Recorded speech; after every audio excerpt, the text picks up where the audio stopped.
Now that the intro's out of the way, let's slow it down a bit. Grab a coffee and let's unbox it.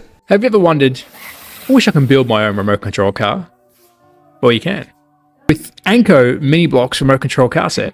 Anko is a Kmart brand, and this set has 230 pieces in difficult level 2.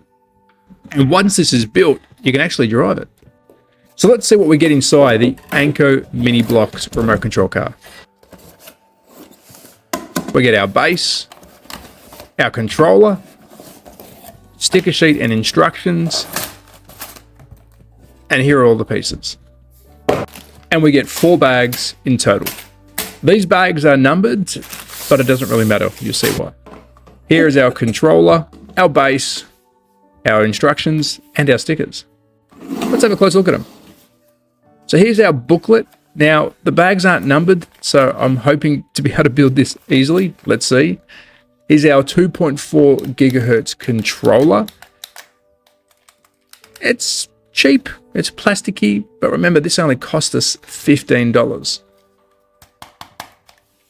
Here's our sticker sheet. I had a closer look and it's a little suspicious. What's that trying to be? I don't know.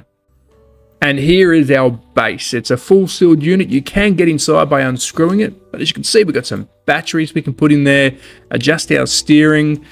Hopefully the blocks stick really well, but let's see how we go. So I wasn't too sure how to start this build. The bags are numbered, but it didn't really matter when it came to the instructions. So I checked inside to see what pieces are in each of them, and I thought I'll just go for it. So we're going to do a speed build here. I won't show you the full build process, but let me just say, take your time. It's a lot harder than it looks, but let's get into it.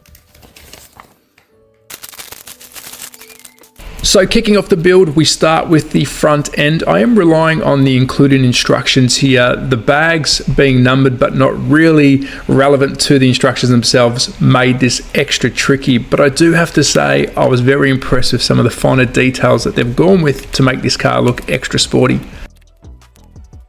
So moving on to the side of the vehicle, I did build up these pieces numerous times. The blocks are of good quality, but they don't always stick together, and having instructions without the bags relevant to the instructions made it quite difficult. So I have the bulk of the car built up. We're around about 30 minutes into the build. I have built it multiple times, taken it apart, put it back together, but I am quite impressed on how it's looking, and now we're starting to do the finer details with the racing line. But then this had to happen.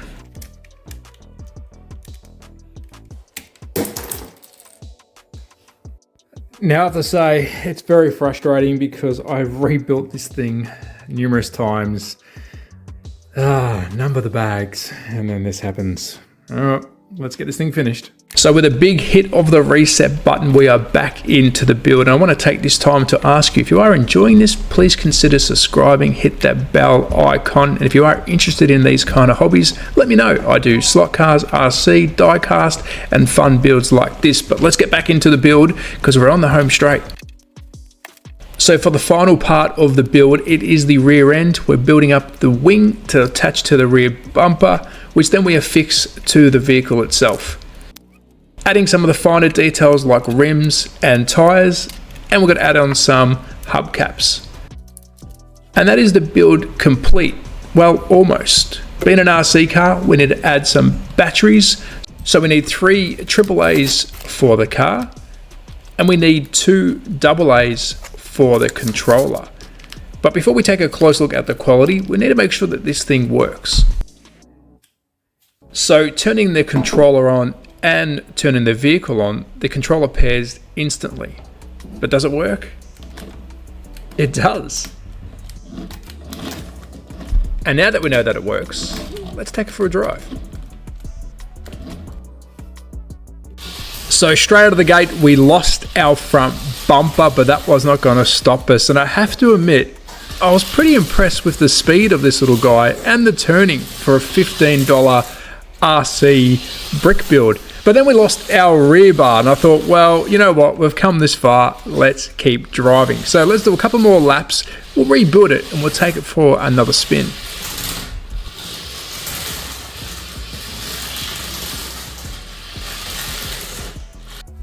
So retrieving the front and the rear of the car with a quick fix putting the front back on and the rear, we're good to go. And that's the beauty of this little brick build RC. You can break it and then go again. So with another quick scoot around my kitchen floor, this time all the parts staying attached, it got me thinking, for 15 bucks, this thing is pretty good quality, but we haven't really put it to the test yet. So before we finish the video, let's do a ram test. Let's see how strong this thing is against my kitchen wall.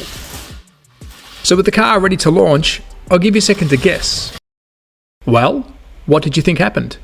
Let's find out.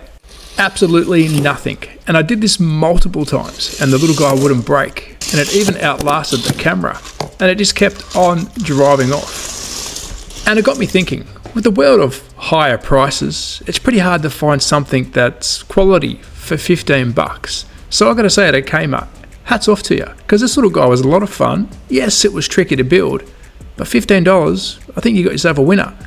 If you did enjoy this video, please consider subscribing, and I'll see you in the next one. Bye.